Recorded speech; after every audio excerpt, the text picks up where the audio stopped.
अत्याचार का उत्तर अत्याचार से देना बिल्कुल वैसा ही है जैसे अग्नि को अग्नि से बुझाने का प्रयास करना। अत्याचार का दंड अवश्य देना चाहिए, पर केवल अत्याचारी को, पापी को, उसके परिवार के सदस्यों को नहीं।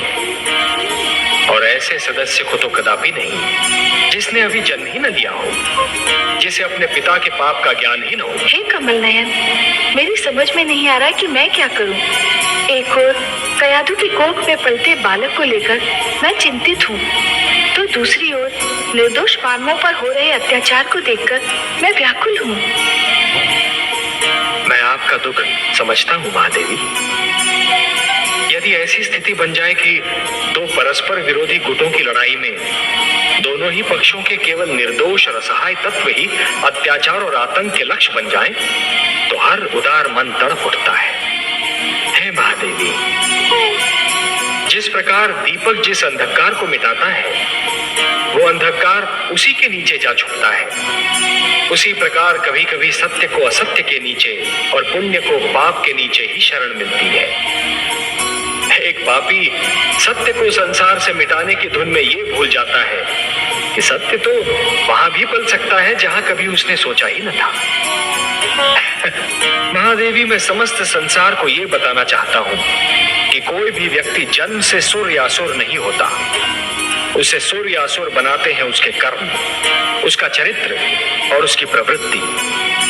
हे महादेवी, जिस प्रकार वृक्ष पर उगने वाले पुष्प और फल आवश्यक नहीं कि उसी रंग के हो जिस रंग का वृक्ष है, उसी प्रकार आवश्यक नहीं कि हर पुत्र कर्मों में, चरित्र में और प्रवृत्ति में अपने पिता के समान हो। यदि कोई सुर का पुत्र दुष्कर्म करेगा तो असुर कहलाएगा, और यदि कोई असुर पुत्र चरित्रवान होगा तो सुर कहलाएगा। परंतु हे सर्वेश्वर, क्या अच्छा न होता कि हिरण्यकश्यपु का पुत्र किसी देव पुरुष के घर में जन्म लेता? हाँ, तब तो ये एक साधारण घटना बन जाती ना महादेवी। ये कहानी इतनी रुचिकर न बन पाती। एक अच्छा कथाकार अपनी कहानी में ऐसे तत्व लाता है, ऐसे मोड़ लाता है जो असाधारण हो, जो असंभव लगते हो, जिनके विषय में पहले कभी किसी ने सोचा ही ना हो। तभी तो एक अनुपम कथा जन्म लेती है ना। देखा आपने महादेवी, देखा विधि का न्याय। आह्लाद ने प्रहलाद को मारने के लिए सर्प को शस्त्र बनाया था, परंतु वह स्वयं मृत्यु के घर जा पहुंचा। षड्यंत्र कभी नहीं फलता महादेवी, षड्यंत्र कभी नहीं फलता। सिंहिका ने अहंकार को षड्यंत्र का एक अंग बना लिया था, और स्वयं आह्लाद उस षड्यंत्र का लक्ष्य बन गया। हाँ कमल नयन, आह्लाद पुत्र प्रहलाद का भाई था, सगा भाई। परंतु कितने आश्चर्य की बात है कि एक ही माता की कोख से जन्मे दो पुत्रों के संस्कारों में इतना अंतर था।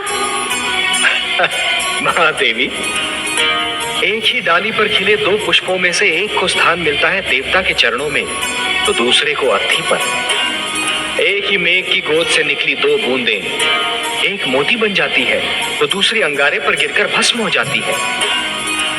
ये सब फल होता है इस सत्य का कि किसे कैसी संगत मिलती है।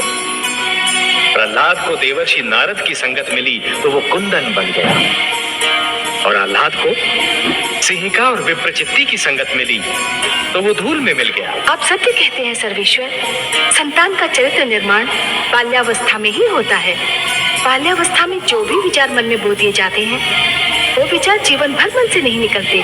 सत्य कहा आपने महादेवी, सत्य कहा। और इसीलिए माता पिता को सबसे अधिक ध्यान बाल्यावस्था में संतान के चरित्र निर्माण पर ही देना चाहिए।